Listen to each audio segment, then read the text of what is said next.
Bakit ang taba mo? Napabayaan ka ba sa kusina? Wow, kung makapintas ka naman. Parang wala kang kapintasan ah. Hindi naman. Sinasabi ko lang ang katotohanan. Narinig mo na ba ang latest chismis kay Anjo? Hindi pa, bakit? Alam mo ba na pati si Wally nadamay na sa pasabog? Ah, ganun? Ano daw ang pasabog kay Wally? So ganun nga. Itong si Wally daw ay matagal ng kalbo. Simula pa nung teenager siya. Ah, talaga?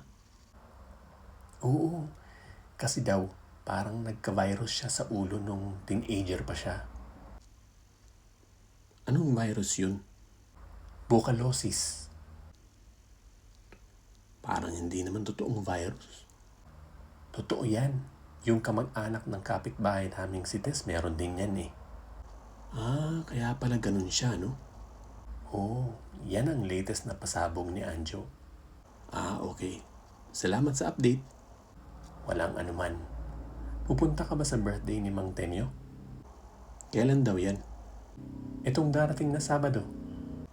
Oo ba? Parang wala naman akong lakad dun. Ikaw ba? Hindi siguro. Maniningil pa ako sa kabilang baryo. Ah, okay, sige. Bye! Bye!